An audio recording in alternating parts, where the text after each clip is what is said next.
No nii kallikesed on aeg jälle see vlogikaamera kätte võtta, sest homme ehk siis 9. aprillil 2026 lähen ultralisse ja siis saame me lapse soo teada ja mul on tänaseks juba 21+1 nädalat ehk siis homme on juba 21+2 nädalat rasedust, nii et ma tean, et enamus saavad tegelikult oluliselt varem teada oma lapse soo, aga miskipärast mulle pakuti siin nagu suhteliselt hilist lootanatoomia aega, aga ei ole üldse hullu, kuigi tegelikult ma olen nii väga seda oodanud ja lihtsalt nagu ei jõua homset ära oodata enam, et samas aeg on nagu kiiresti läinud. Ühesõnaga, võtame teid sellele kaasa. Ma ei ole veel päris kindel, kas ma lähen sinna oma üksinda, sest see on nagu täpselt siis, kui Kasperil on ka hommikul trenn ehk siis nagu grupitrenn.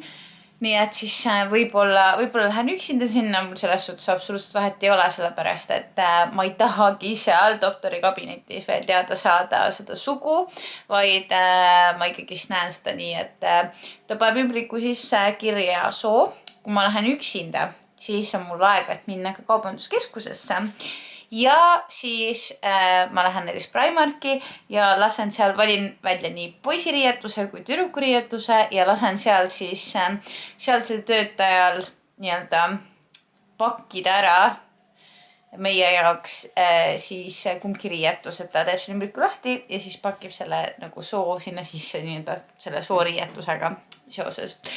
Ühesõnaga väga keeruline jutt, aga ma tegelikult tahtsin teha seda gender reveal'i niimoodi, et meil on nagu tort ja siis seal tordi sees on kas sinine või roheline kas sinine või roosa värv. Aga Kasper hetkel ei söö magusat, et ta treenibki hetkel siis võistlusteks ja siis ei ole mõtet nagu mulle ka ainult seda torti tellida, kuigi mul juba läbi räägitud ühe pagarikojaga, aga noh, see selleks.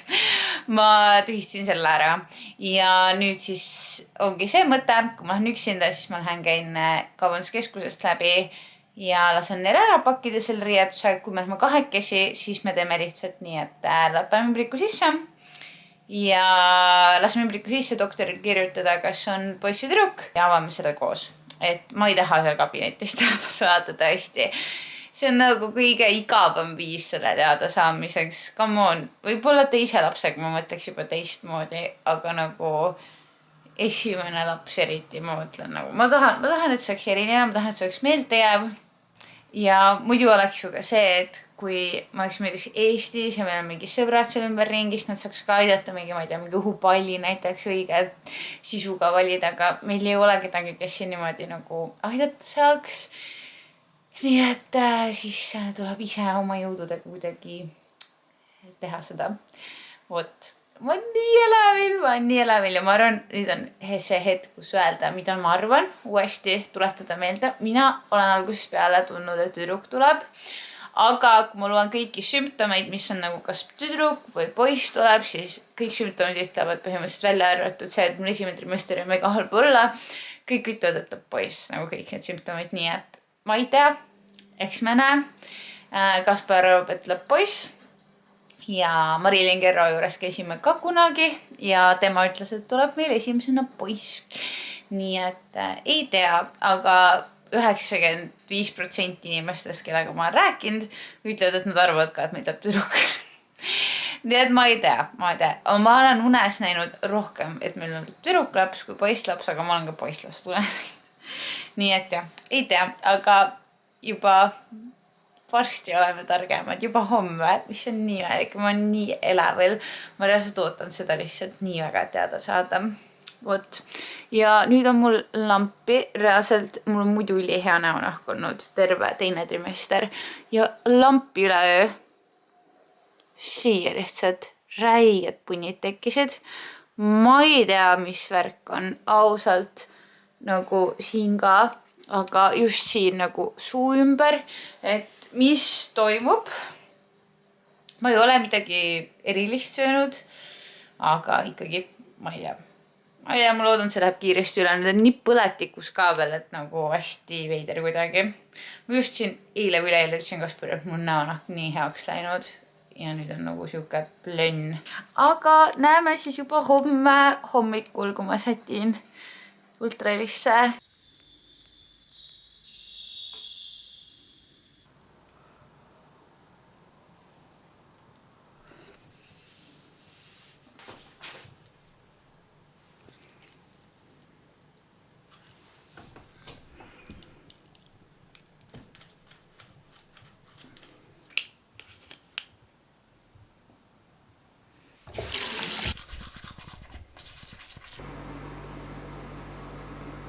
No nii, kätte ongi jõudnud lõpuks ometi 9. aprill. Ja me saame täna lapse soo teada, mis on nii, oh my god, uskumatu, see päev ongi käes. Mul pandis see ultraliha aeg reaalselt mingi 2 kuud tagasi vist juba. Nii ootasin ja täna öösel ma arvasin, et ma ei saa üldse magada. Aga muni oli ülihea, ma ärkasin küll paar korda üles, et vetsus käia nagu ikka. Aga üldiselt ma magasin lihtsalt nagu nott ja ma ärkasin üles kell 7, sest et juba paari tunni pärast ongi mul see ultralisis ja lihtsalt ma olen nii puhanud, mul on nii hea olla. Ma tunnen, et tuleb nii hea päev. Ja täiesti siuke tunne nagu mingi sünnipäev oleks reaalselt ja ma ei oleks üldse arvanud, et ma ennast täna niimoodi tunnen. Nagu isegi paar kuud tagasi ma ei oleks arvanud. Aga tõesti, nagu meile ütlesin ka teile, et kui juba neid liigutusi tunned nii tugevalt ja sul kõht juba ikkagist on nagu päris kasvav, siis kuidagi nagu tahad ette kujutada lihtsalt, kes see on seal. Ja siis samal ajal nagu veits tunned seda pressure'it ka, et nagu okei, et tegelikult aega ei olegi nii palju, et võiks nagu võib-olla mingeid asju juba osta ka. Nii et, aga kuidas ma ostan, kui ma ei tea, kas see on tüdruku poiss on ju. Nii et ja, aga nii põnev päev lihtsalt, ma olen nii elevil. Ma tegin eile õhtul tegelikult Instas story'sse polli ja siis postitusse alla polli, et mis te arvate, kumb tuleb. Ja enamus ikkagist ütleb, et tüdruk arvatakse. Ja siis tegin TikToki ka samamoodi, aga lihtsalt seal ei saa polli teha, et inimesed kommenteerivad. Ja seal mulle tundus kiiruga vaadates, et inimesed arvad rohkem on poiss, nii et väga huvitav. Et we'll see. Ja asi meelele ma nagu üldse ei mõelnud eile või nagu mul läks meelest ära, ma mingi aeg mõtlesin sellele, kas läks mul meelest ära, on see, et nagu ma tahtsin ju, et arst paeks ümbriku sisse kirjutaks, et nagu kumb on vaata, et ta see koha peal ütleks, aga lol, mul pole ümbrikut ju ja nii vara ei ole nagu poed ka avatud ja ma reaalselt ei ole isegi tavapoodides, nagu Eestis on nii, et Rimis, kus iganes. Sa näed alati neid mingid kaarte, mis nagu õnnituskaardid. Seal alati on ümbrikud ka nagu juures, isegi mingis väikestes poodides müüakse.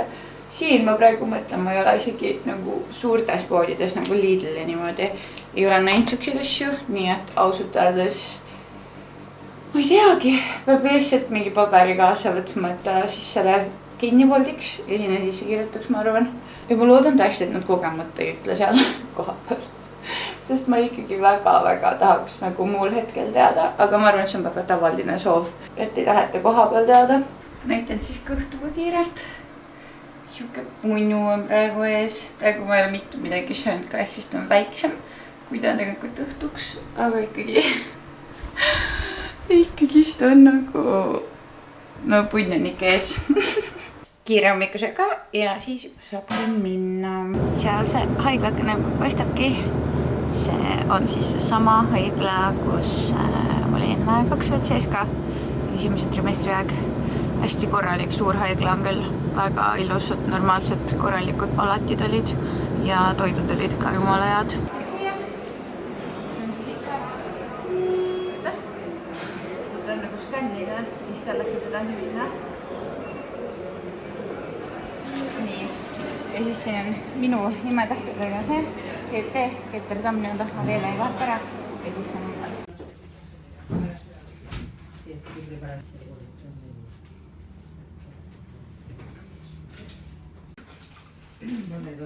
nii, ultralis on käidud ja pandi ümbrikusse poiss on El Niño, ma olin nii kindel, et on tüdruk ja oh my god, siuke kirjandus lihtsalt, et kõik on hästi ja nii tore poiss, ma olin nii kindel, et tüdruk, ma olin 99% kindel, et on tüdruk. Ma lihtsalt tundsin, et on tüdruk. Aga poiss, nii tore lihtsalt. Ühesõnaga, ma tahtsin tegelikult ise filmida ka seda, kuidas me teada saime. Meil lihtsalt nagu, noh, nad panidki ümbrikusse meile kirja, neil olid oma ümbrikud olemas seal ja kõik nagu välja prinditi juba, kas tüdruk või poiss. Ja, aga lihtsalt Kaspar ei tahtnud, et ma filmiksin seda ja see on täiesti arusaadav, selles suhtes nagu kõik ei peagi filmima, kõik elumomente ei peagi filmima. Nii, aga mul nagu, ma olen nii šokis, ma olin nii kindel, et ta tüdruk.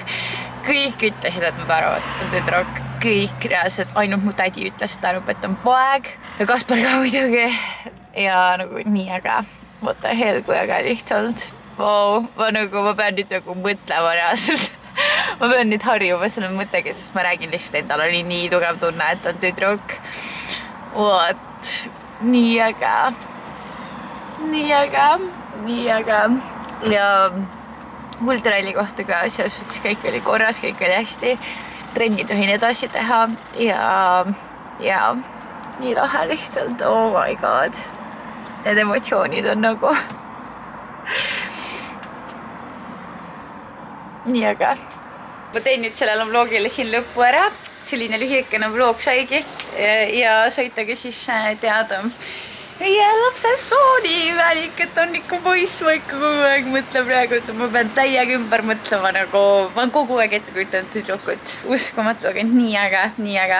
Ma tõesti, ma hakkasin täiega nutma ka, nagu nii äge, wow, uskumatu. Aga ühesõnaga, aitäh, kui sa jõudsid see video lõppu ja me ootame nüüd oma poiss lõvilast, peaks olema lõvitähtkujus tähtaja järgi. Nii et ootame nüüd, et ta ei ole enam palju jäänud ja nii ongi. Nii äge. Aga kui sulle meeldis see video, siis like seda videot ja näeme jälle järgmises videos. Tšau!